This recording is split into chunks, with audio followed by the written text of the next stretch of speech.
주시면 감사하겠습니다. 하나님은 나를 사랑하십니다. 나는 그 사랑을 신뢰합니다. 나는 절대로 이전과 같지 않을 것입니다. 이전과 같지 않을 것입니다.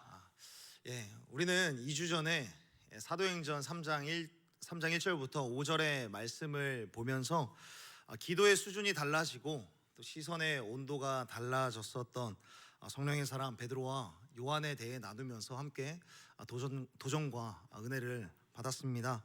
성령이 충만했던 성령의 사랑 이 베드로와 요한은 내일의 소망조차 사치라고 여겨졌었던 그런 안진뱅이를 만나게 되었죠. 베드로에게는 지난 여느 날과 같이 지나쳤었던 성전이었고, 그리고 그곳에서 여느 날과 같이 그냥 보았었던 한 사람이었지만, 지난 날에는 에이도의 시선, 그러니까 무의미한 시선을 가지고 바라봤었던 이 사람이었지만, 그러나 성령으로 충만하게 되니까 무의미한 시선, 이 에이도의 시선에서 집중력 있고 주목하여 바라보는 아테니조의 시선, 그러니까 예수님의 눈빛을 가지고 예수님의 시선으로 이 안진뱅이를 바라보게 되었습니다. 성령이 충만한 사람들에게 변화가 주어진다면 그 변화는 무엇인가? 먼저는 기도의 수준이 달라지게 되는 것이고, 제9시 시간이 딱 되었을 때 베드로와 요한이 함께 성전으로 기도하러 올라가는 그 변화가 이루어지는 것이고, 또한 두 번째로는 시선의 온도가 변하는 것이죠. 에이도의 무의미한 시선에서 집중하여 주목하여 바라보는 아테니조의 시선을 갖는 것이죠. 그렇기 때문에 주의 이름으로 여러분들을 축복합니다. 공동체 안에서는 물론이고, 우리가 함께 찬양으로 그리고 기도하며 우리가 간절히 간구했던 것처럼 세상 가운데 보내져서 그곳 가운데서도 지금까지는 우리가 무의미한 시선으로 서로를 바라보고 서로를 지나쳤지만, 이제는 하나님의 시선으로 예수 그리스도의 눈빛으로 우리 서로를 바라보고 또 세상 사람들을 바라볼 수 있게 되기를 간절히 소원하고 축복합니다. 서로를 향하여서 집중하여 바라볼 수 있는 예수님의 눈빛으로 서로를 바라보고 또 세상 가운데 나아가서 사람들을 바라볼 수 있는 그런 영적인 시선이 열리게 되기를 간절히 소원하고 축복합니다. 오늘도 계속해서 이 베드로와 요한에 대해서 함께 이야기를 이어가 보고자 합니다. 먼저 4절과 5절의 말씀을 우리 잠시 한번 읽어봤으면 좋겠습니다. 4절과 5절의 말씀을 읽어보면 이렇게 말씀하고 있습니다. 함께 읽겠습니다. 시작. 베드로가 요한과 더불어 주목하여 이르되 우리를 보라 하니 그가 그들에게서 무엇을 얻을까 하여 바라보거늘. 베드로가 이 사람을 주목하기를 시작을 했습니다. 이 사람을 주목하게 되니까 그러면서 우리를 보시오, 주목하면서 우리를 보시오라고 이야기를 하니까 이 안진뱅이 이 사람이 어떻게 하냐면 똑같이 주목해서 보기를 시작을 했습니다. 그가 그들에게서 무엇을 얻을까요? 바라보거늘. 이 사람도 베드로를 바라보았다. 지금까지의 관심은 내 앞에 있는 사람이 누구인지는 중요하지 않았었던 이 사람이, 그리고 이 앞에 있는 사람으로부터 떨어지는 돈에 관심이 있었던 사람이 이제서야 그 앞에 있는 사람을 바라보기를 시작을 합니다.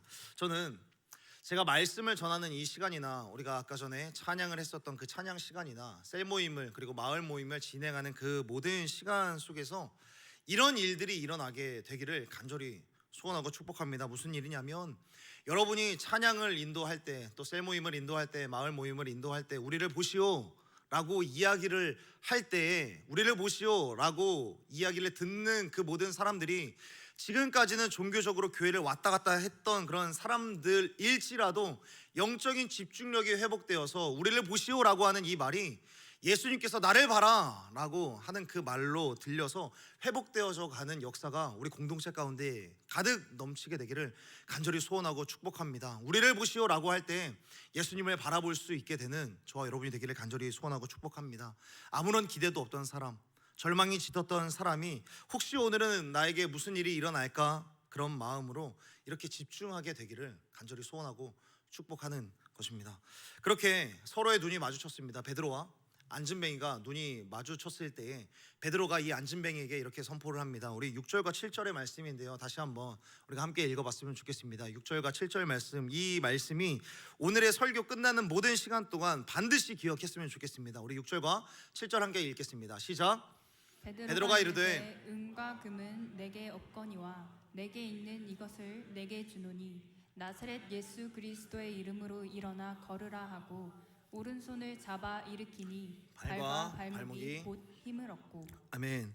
여기에서 우리는 베드로에게 기도의 수준이 달라지게 되고 시선의 온도가 달라질 뿐만 아니라 인생과 인격을 흔드는 또 한 가지의 인생의 변화를 보게 됩니다. 따라서 해주시면 감사하겠습니다. 성령 충만한 사람은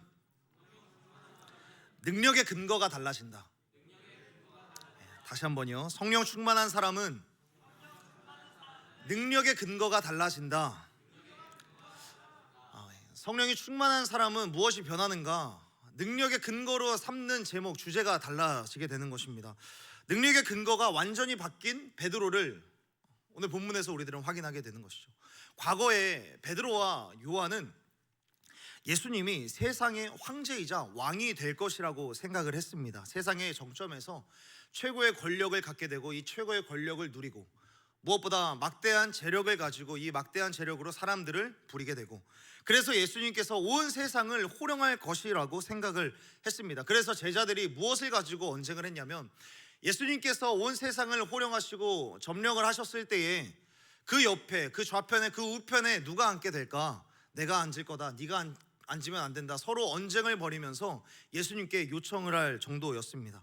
그러니까 베드로와 수많은 제자들은 예수님 곁에 있음에도 불구하고 어떻게 생각을 했냐면, 세상을 바꾸기 위해서는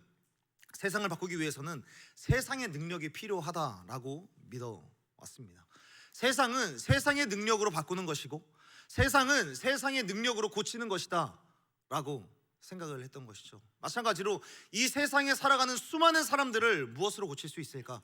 세상의 능력으로 고칠 수 있고 변화시킬 수 있다라고 믿었던 사람들이었습니다. 그러나 오순절날 마가의 다락방에서 성령의 충만을 받고 부활하신 예수 그리스도를 만나게 되니까 세상을 바꾸는 것은 은과 금과 같은 물질이 아니라 부활하신 예수 그리스도의 이름이라는 것을 믿게 되었다라는 것이죠. 지금 베드로 안에는 성령으로 임하셔서 자기 자신의 시선을 바꾸시고, 성령으로 임하셔서 자기의 마음을 바꾸시고, 자신의 인생을 바꾸시고, 그리고 자신의 말들을 바꾸시고 깨닫게 하는 것들을 바꾸시는 그 성령님, 그 예수의 영이 이 사람에게도 임한다면, 이 예수의 이름이 한 사람의 인생 가운데 임하게만 된다면, 예수의 이름 이 하나만 있다면 모든 사람들의 인생이 바뀔 수 있다라는 이 믿음이 한치의 의심도 없이 가득했기 때문에 은과 금은 내게 없거니와 내게 나사렛 예수의 이름을 준다라고 말씀하고 있습니다. 지금까지는 세상의 물질이, 세상에서 파생된 능력과 권세가 이 세상을 바꿀 수 있다라고 믿었지만, 성령이 임하고 나서 자기의 눈빛이 바뀌고 자신의 기도의 수준이 달라지고 자신의 깨닫는 지식이 달라지고 보니까 예수의 이름이 있다면 사람이 완전히 달라질 수 있구나, 그리고 세상이 달라질 수 있구나라는 사실을 깨닫게 된 것이죠. 그러니까 능력의 근거가 완전히 바뀌게 된 것입니다. 그렇다면 여러분, 이 선언과 관련하여서 베드로의 이 바뀌어진 능력의 근거가 바뀌어진 이 베드로와 마찬가지로 우리들의 모습은 어떻습니까? 여기에 앉아있는 여러분들도 다 예수 그리스도가 나의 능력이다 라고 믿기 때문에 이 자리에 앉아있는 것 아닙니까? 베드로가 능력의 근거로 삼고 있는 이 예수의 이름을 우리 역시 똑같이 믿고 있기 때문에 지금 이 자리에 앉아있는 것 아닙니까? 그러나 우리들은 예수 그리스도의 그 이름을 진짜 능력의 근거로 삼고 있는가? 우리들은 사실상 이 예수 그리스도의 이름을 진짜 우리의 능력의 근거로 삼고 있지 못하는 그런 모습들이 우리의 삶 가운데 얼마나 많이 있는지 모릅니다. 여전히 우리들은 교회에 나오지만 은과 금을 구할 때가 있습니다. 여전히 더 많은 은과 금을, 그리고 더 나은 학위와 더 나은 직장과 더 나은 사람들을 만나야 내가 덜 외롭고, 그리고 내가 사람들을 위로하기 위하여서는 내가 조금 더 나은 학벌을 가져야 되고, 내가 조금 더 탁월한 외모를 가져야 하고, 내가 사람들을 고치고 사람들에게 정말 위안을 주기 위해서는 내가 조금 더 수려한 말빨이 필요하다라고 생각을 하고 있습니다. 그런데 여러분 생각해 보십시오. 정말 우리들에게 정말 위로를 주는 사람들, 특히나 우리들의 어머니, 우리들의 부모님들이 여러분을 위로하고 여러분들에게 힘을 줄 때 여러분들에게 가장 큰 사랑의 근거가 된 것이 여러분들의 부모님, 여러분들의 어머님, 여러분들의 아버님들이 세상에 높은 위치에 있었기 때문에 여러분들에게 위로가 되고 여러분들을 제대로 세워주었던 것입니까? 여러분들을 세워주고 여러분들을 세워줬던 그 사람들은 세상의 경영자이거나 높은 학식을 가졌었던 그런 사람들입니까? 아니면 진심으로 여러분들을 품고 진심으로 여러분들을 위해서 중보를 해주고 진짜 여러분들을 사랑해줬었던 그 사람이 여러분들을 세워주고 여러분들을 세워줬습니까? 우리 중에는 이미 진정한 사랑과 진정한 중보자이신 예수 그리스도를 만났고 예수 그리스도의 사람들과 함께 신앙생활을 함에도 불구하고 지금 내가 서 있는 이 자리가 너무나도 초라하기 때문에 나는 세상을 바꿀 수 없고 나는 사람을 고칠 수 없다라고 생각하는 사람들이 너무나도 많이 있습니다. 그러한 사람들은 비단 지금 이 시대의 청년들뿐만 아니라 지난 2000년 기독교 역사상 수많은 사람들이 다 그래왔습니다. 모든 크리스천들이 한쪽에는 은과 금, 다른 한쪽에는 예수 그리스도의 이름을 양쪽으로 저울질하면서 싸우는 그런 영적 전쟁이 수시로 시시때때로 일어났었습니다. 모든 그리스도인의 마음속에 더 많은 은이 있어야 되는 것 아닌가? 더 많은 금이 있어야 되는 것은 아닌가? 더 좋은 직장이나 더 좋은 학교에 들어가야 진짜 만족함을 누리는 것이 아닌가? 최소한 서울의 사대문 안에 있는 학교를 들어가야 내가 더 좋은 직장에 들어갈 것이고 그 직장에 들어가야 내가 조금 더 안정된 삶과 행복한 삶을 살아가는 것이 아닌가? 그게 진짜 내 능력이 되는 것은 아닌가? 지난 2000년 역사상 수많은 그리스도인들이 다 그렇게 살아왔습니다. 그러나 오늘 예수님께서 우리 가운데 말씀하고 있습니다. 너에게 필요한 것은 은이나 금과 같은 것이 아니다. 너에게 진짜 필요한 것, 모든 그리스도인들이 다 필요로 해야만 하는 것은 성령의 충만함과 내 이름, 예수의 이름 한 가지면 된다라고 오늘 말씀하고 있는 것입니다. 만약 너가 지금 아무것도 그 조건이 바뀌지 않고 재능이 바뀌지 않았음에도 불구하고 성령의 충만을 경험한다면, 이것만 경험할 수 있다면, 예수 그리스도의 이름과 그 능력을 온전히 깨달을 수만 있다면 너는 사람을 살리고 사람을 치유하고 또 사람을 변화시키고 일으키는 사람이 될 것이다 라고 예수님께서는 베드로의 선언을 통하여서 우리 가운데 말씀하고 있는 것입니다. 여러분, 이 말씀은 단순히 베드로가 안진뱅이를 향하여서 선포하는 선언이 아니라 이 말씀, 베드로의 입술을 통하여서 약속하시는 하나님의 약속이라는 사실을 믿게 되기를 예수님의 이름으로 축복합니다. 사랑하는 여러분, 오늘 하나님은 누구보다 연약했었던 베드로와 요한의 변화를 통해서 지금 우리를 부르고 계시는 것입니다. 너가 바로 나의 사람이다. 내 이름이 너와 함께 있다면, 내 이름이 너와 함께 있기만 한다면 너는 사람을 일으킬 수 있다. 너는 사람을 살릴 수 있다. 너는 사람을 일으킬 수 있다. 예수님께서는 말씀하시는 것입니다. 그렇다면 여러분, 베드로가 지금 예수 그리스도의 이름이 특별한 이 능력의 근거가 된다. 사람을 변화시키고 세상을 변화시킬 수 있는 능력의 근거, 예수 그리스도의 이름이 능력의 근거가 된다라고 믿을 수 있는 이유가 과연 무엇일까요? 베드로는 그 이름, 예수 그리스도의 이름의 그 능력을 분명히 명확하게 알았습니다. 그렇다면 그 이름 중에 특별히 능력의 근거로 삼을 수 있었던 그 이유가 무엇일까요? 그 이유는 뭐냐면, 베드로는 그냥 예수 그리스도의 이름을 믿었기 때문이 아니라 부활하신 예수 그리스도의 이름을 믿었기 때문에 지금 이 안진뱅이에게 예수 그리스도의 이름을 선포하고 있는 것입니다.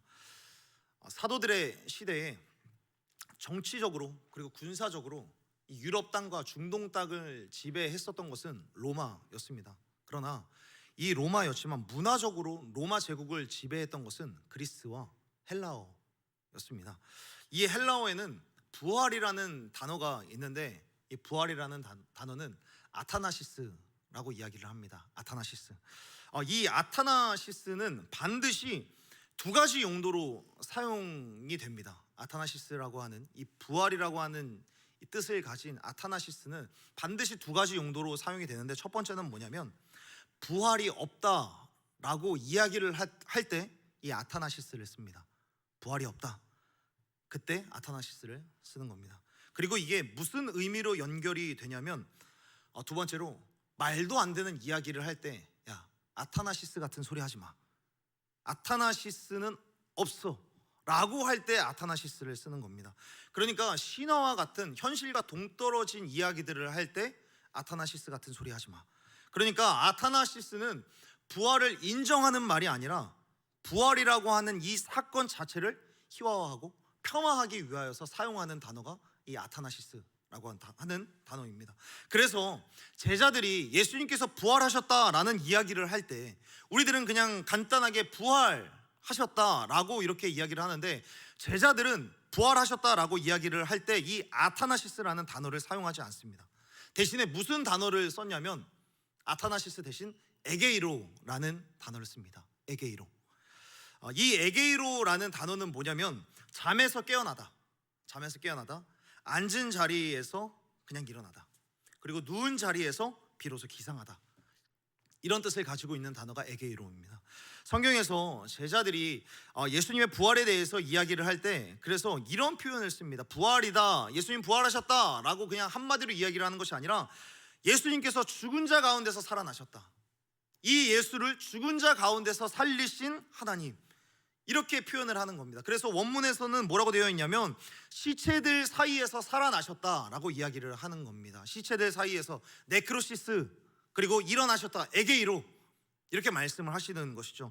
예수님의 부활은 세상의 죽음과 시체들 더미 가운데에서 예수님께서 일어나신 사건이다 라는 것이죠.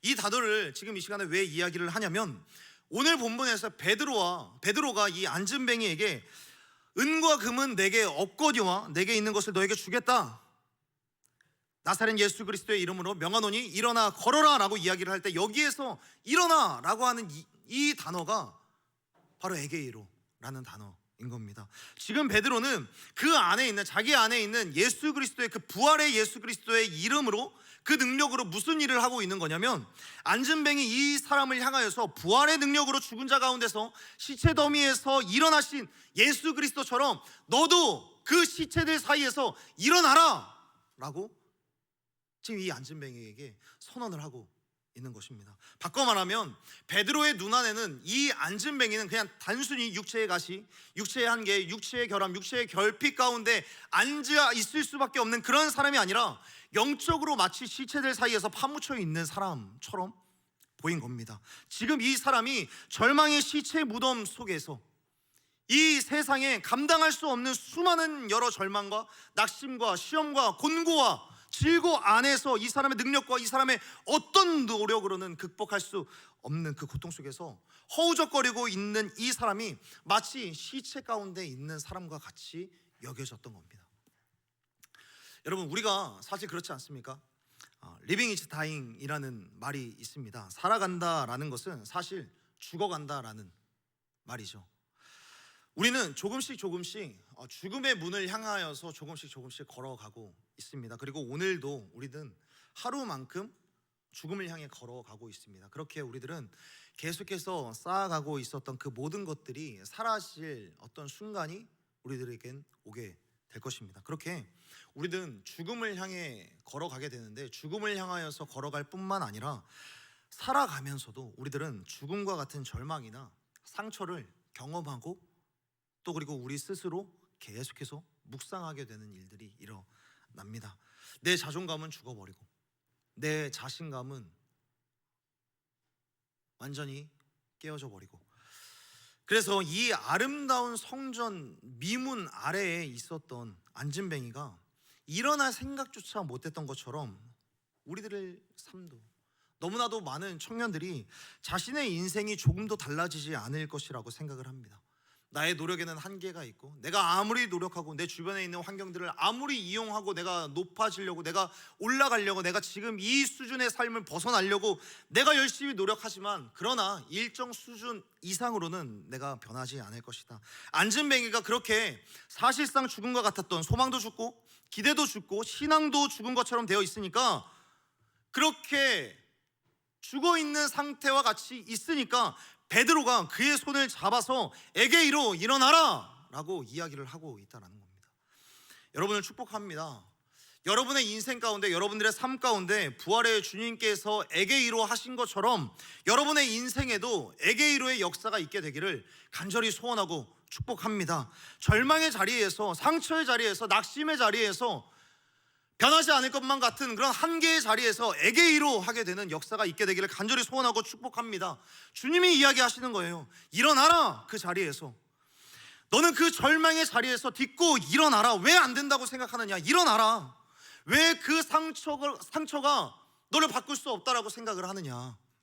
일어나라. 왜 그 과거를 이길 수 없다라고 생각하느냐? 일어나라 말씀하시는 거죠. 우리가 사실 이제 20살이 되어서 막 이제 신입 청년이 된 청년들도 그렇고 대다수의 수많은 청년들이, 그런 청년들이 있습니다. 과거에 내가 모태 신앙으로 자랐고, 그리고 초등부, 중등부, 고등부, 청년부를 계속해서 다 신앙생활을 하면서 자랐음에도 불구하고 아직 한 번도 뜨겁게 기도해 본 적이 없는 청년들이 굉장히 많이 있습니다. 예수님을 믿기는 믿었지만 예수님을 믿는 것과는 별개로 내 시선이나 내 마음이나 내 삶에 정말 성령의 충만이란 무엇일까? 성령의 충만을 경험해 보지 못한 청년들이 너무나도 허다하게 많이 있습니다. 그렇게 시간이 지나가면 사람이 어떻게 되느냐? 종교에 머물게 되는 겁니다. 그냥 사람이 종교에 머물고 이 종교적으로 머무는 도덕적 선에 머물게 됩니다.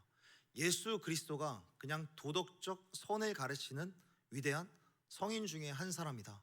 그리고 교회는 그걸 가르치는 곳이다 라고 머물게 되는 겁니다. 선 자체에 머물게 되는 거예요. 선.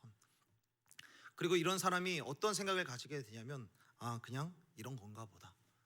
교회가 그냥 이런 건가 보다. 그냥 교회 사람들은 그냥 역시나 이런 건가 보다. 그래도 나는 예수님 믿고 천국에 가야 되니까 그냥 믿기는 믿어야겠다.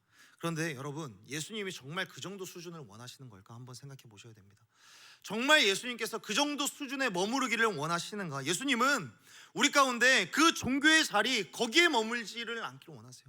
거기에 머무르지 말고 종교의 자리, 너가 실패했던 영적인 침체의 자리, 네가 아직도 경험해보지 못했었던 그 침체의 자리에서 일어나라.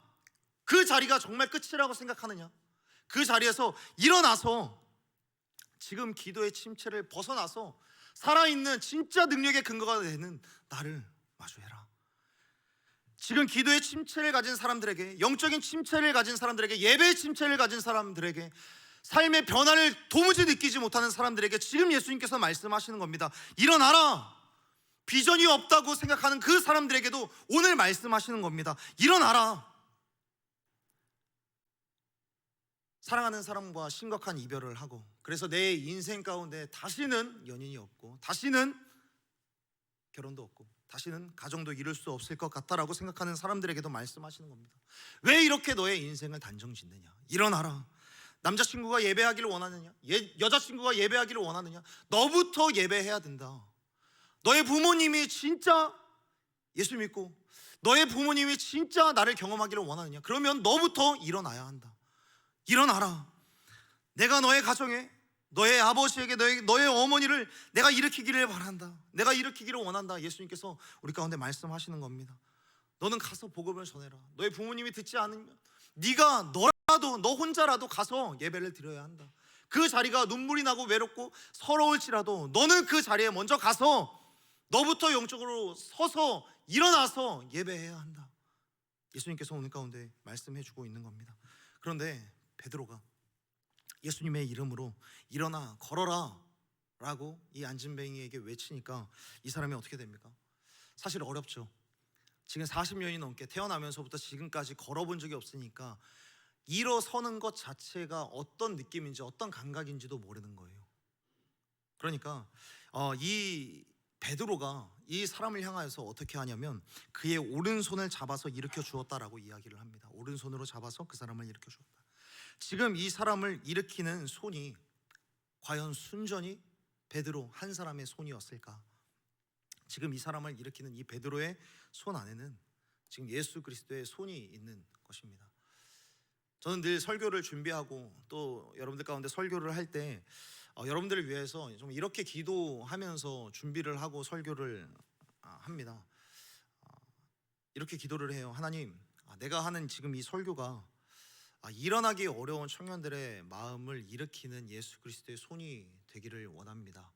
내가 설교하는 동안에 이 설교를 통해서 그래도 마음이 깨지고 또 상처 가운데 계속해서 절망의 자리를 딛고 일어나지 못하는 그 청년들을 일으키는 예수 그리스도의 손이 임하게 되기를 하나님 간절히 소원합니다 라고 기도를 하게 되는 것이죠.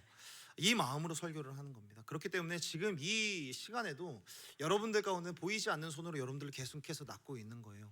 하나님의 은혜의 자리로 나아가야 한다. 은혜의 자리로 나아가야 한다.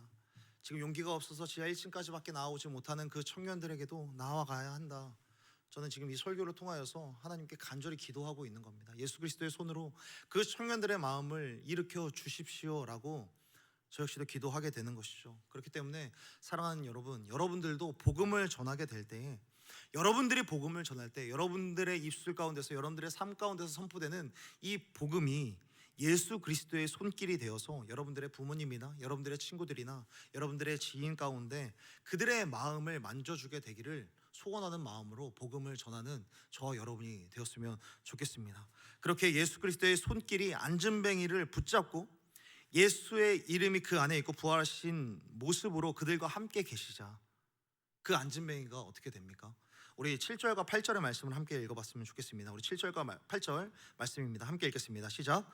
오른손을 잡아 일으키니 발과 발목이 곧 힘을 얻고 뛰어서서 걸으며 그들과 함께 성전으로 들어가면서 걷기도 하고 뛰기도 하며 하나님을 찬송하니. 아멘. 이 사람이 베드로의 손을 잡아서 손을 의지해서 일어나게 되는데 그의 발과 발목에 힘을 얻어서 뛰어서서 걷기 시작했다라고 이야기를 합니다. 여러분, 이 본문을 우리가 굉장히 오랫동안 봤을 텐데 여러분 이 문장을 보면서 조금 이상하다라고 생각하지 않으십니까? 사람이 통상적으로 걸으려고 할 때 순서가 어떻게 됩니까? 먼저 일어선 다음에 걷는 다음에 뛰어가지 않습니까? 그런데 오늘 본문에 보면 먼저 뛰어서서 걸으며라고 말씀하고 있습니다. 뛰어서 서서 걷는다. 뛰어서 일어나서 걷는 게 뭐냐? 아주 궁금하지 않으십니까? 이 사람이 예수 그리스도의 이름으로 일어나 걸어라 얘기하니까 한 번도 걸은 적 없는 사람에게 그의 발과 발목에 힘을 얻었대요. 이게 중요한 겁니다. 발과 발목에, 이 말은 그의 근력이 그의 발과 발목 가운데 근력이 비약적으로 생겨나기를 시작을 한 거예요. 그러니까 스프링처럼, 폭탄처럼 그냥 확 힘을 얻게 되는 겁니다. 그러니까 이 사람이 갑자기 펄쩍 뛰어서 선 거예요. 마치 싸이 콘서트에 가면 싸이가 어떻게 등장을 합니까? 점프처럼 확 뛰어서 등장하지 않습니까?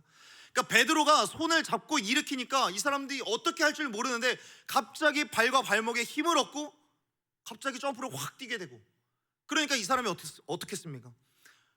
자신이 지금까지 평생에 경험해 본 적이 없는 경험을 하게 된 거니까 어안이 벙벙했겠죠. 이게 뭔가? 그런데 그 다음에 걷기도 하고 뛰기도 하면서 하나님을 찬미하면서, 그리고 그 자리에 있는 사람들과 어떻게 했다라고 말씀하고 있습니까? 그들과 함께 성전으로 들어갔다라고 말씀하고 있습니다. 40년 동안 넌 장애가 있기 때문에 이곳으로 들어갈 수 없다라고 성전에서 입국컷을 당하고 넌 여기 들어올 수 있을 만한 사람이 아니다 라고 사람들의 제지를 받았었던, 수많은 거절을 당했었던 그곳으로 이제는 기뻐 뛰며 펄쩍 뛰며 찬미하면서 들어가는 그때의 그 감정은 과연 어땠을까? 그 사람의 감정은 이루 말할 수 없었을 것입니다. 지금 이 시대에 절망의 안진뱅이로 네크로시스, 시체들 더미 가운데서 살아가는 것만 같은 절망의 자리에서, 시체의 더미 안에서 에게이로의 이 말씀을 듣지 못해서 여전히 종교의 관습에 무릎을 꿇고 진짜 뜨거운 예배를, 진짜 능력의 이름을 경험하지 못하고 살아가고 있는 사람들이 얼마나 많이 있는지 모릅니다. 사랑하는 여러분, 여러분들이 20대와 30대의 이 청년의 시기를 지나면서 반드시 진짜 예배, 진짜 예수 그리스도, 진짜 능력의 이름을 경험하게 되기를 간절히 소원하고 축복합니다. 왔다 갔다 하는 그런 종교에 머무는 것이 아니라 진짜 찬양이 뭔지를 알아야 한다는 거예요. 진짜 예배가 뭔지를 알았으면 좋겠습니다. 진짜 말씀이 나를 움직인다는 것이 무엇인지 여러분들도 꼭 알기를 원합니다. 그 음성이 들려온다는 게 뭔지, 이 음성이 나를 움직이는 게 무엇인지 여러분들이 반드시 경험하며, 그래서 진짜 능력의 이름을 마주했을 때 펄쩍 뛰며 자신도 알지 못했던 그 능력을 갖고 성전으로 뛰어갔었던, 자신이 평생을 넘을 수 없었던 그 선을 넘었었던 이 안진뱅이처럼 진짜 예배를 경험하고 진짜 은혜를 경험하고 진짜 예수 그리스도의 이름을 경험하고 그곳으로 뛰어나아가는 저와 여러분이 되기를 간절히 소원하고 축복합니다. 그래서 사랑하는 여러분, 하나님의 음성을 듣는 게 무슨 느낌인가요? 라고 묻는 사람들이, 저는 더 이상 하나님의 음성을 듣는 것이 궁금하지 않습니다. 왜냐하면 하나님의 음성을 들었기 때문입니다 라고 말할 수 있는 데까지 나아갈 수 있는 저와 여러분이 되었으면 좋겠습니다. 성령의 충만이란 어떤 느낌입니까? 라고 묻던 사람들이, 저는 이제는 궁금하지 않습니다. 저는 지금도 성령 충만하기 때문입니다 라고 말할 수 있는 데까지 나아가기로, 그렇게 되기까지 진짜 예수 그리스도의 그 이름, 그 능력을 경험하며 살아갈 수 있는 저와 여러분이 되기를 간절히 소원하고 축복합니다. 이 사람이 걷기도 하고 뛰기도 하며 베드로와 요한과 함께 성전으로 들어가는데 일평생 넘을 수 없을 것 같았던 이 유리천장과도 같은 이 미문의 선을, 그 선 앞에서 평생을 넘지 못해서 그 자리에 앉아 있었지만, 그러나 이제 그 선을 넘기를 시작했던 것입니다. 진짜 능력의 이름을 마주했을 때, 진짜 능력의 이름, 진짜 부활의 이름, 에게이로의 부활의 주님의 그 이름을 내가 간직하게 되고 내 귀로 듣고 그것을 경험하게 되니까 펄쩍 뛰며 찬미하며 성전 안으로 들어가서, 그래서 성전 안에 있었던 수많은 사람들도 그 모습을 보면서 놀랐다라고 이야기를 하고 있습니다. 이 사람을 가리켜서, 그래서 말라기 4장 2절에서 뭐라고 말씀하고 있는가, 우리 말라기 4장 2절의 말씀을 함께 읽었으면 좋겠습니다. 함께 읽겠습니다. 시작. 내 이름을 경외하는 너희에게는 공의로운 해가 떠올라서 치료하는 광선을 비추리니 너희가 나가서 외양간에서 나온 송아지같이 뛰리라. 할렐루야. 진짜 능력의 근거를 제대로 알게 되고 제대로 믿게 되고 그 능력을 보게 되니까 펄쩍펄쩍 뛰며 외양간에서 나온 송아지처럼 펄쩍 뛰며 예배할 수 있게 된다 라고 말씀합니다. 사랑하는 여러분, 진짜 능력의 근거를 제대로 알고 그분 앞에서 펄쩍 뛰며 예배하는 날이 여러분의 인생 가운데 반드시 찾아오게 되기를 간절히 소원하고 축복합니다. 말씀을 정리하겠습니다. 여러분, 오늘 베드로와 요한도 자기 자신이 변했다라는 이 사실을 알아차리는 것, 이런 날이 올 것을 베드로와 요한도 몰랐습니다. 무슨 말이냐면, 안진뱅이가 일어났던 이 날은 그냥 여느 날과 같았었던 그냥 어느 날이었습니다. 여느 날과 같았었던 그 어느 날, 어떤 누구도, 사도들도 기적이 일어날 것이라고 기대하지도 않았고 생각지도 못했었던 어느 날, 안진뱅이 자신도 자기가 일어나서 이 미문을 걸어갈 수 있을 거라고는 조금도 생각하지 못했었던 여느 날과 같았었던 그 어느 날, 누구의 일이 일어났습니까? 예수님의 일이 일어났습니다. 저는 이것처럼 어느 날 진짜 능력을 경험하게 되는 여러분이 되기를 간절히 소원하고 축복합니다. 여러분의 인생이 변화될 것을 믿습니다. 저는 어느 날 여러분이 진짜 예배를 경험하게 될 줄로 믿습니다. 그래서 여러분들의 예배가 바뀌게 될 것을 믿습니다. 아무도 생각하지 않았던 그 어느 날 여러분이 춤추며 예배할 날이 올 것입니다. 이전과는 전혀 다른 그런 예배를 드리는 날이 올 것입니다. 성령의 충만을 통하여서 그 성품과 그 인생과 사람의 말에 받았었던 그 충격들이 더 이상 내 마음 가운데 들어오지 않을 만큼 강력한 마음을 갖게 되는 그 날이 반드시 오게 될 것을 믿습니다. 어느 날 에게이로가 들려지는 그날, 에게이로 부활의 주님을 내 삶 가운데, 내 인생 가운데 마주하는 그날, 받아들이는 그날, 일어나서 외양간에서 풀려난 송아지처럼 펄쩍펄쩍 뛰어날 날이 여러분들 가운데 일어날 줄로 믿습니다. 나의 한계를 뛰어넘어, 나의 이성과 나의 감성과 나의 생각을 뛰어넘어 하나님께서 나를 위해 예비하신 놀라운 충만을 경험하게 되고, 그게 나만 경험하는 것이 아니라 여러분들이 사랑하는 사람들, 여러분들이 VIP로 작정한 그 사람들에게도, 여러분들을 통하여서 그 사람들도 진짜 능력이 되시는 예수 그리스도의 이름을 믿게 되는 그 날이 오게 되기를 간절히 소원하고 축복합니다.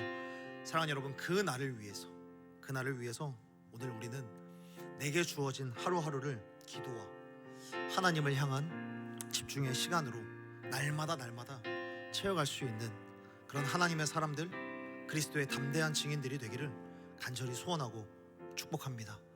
우리 이 시간에 함께 찬양하기를 원합니다.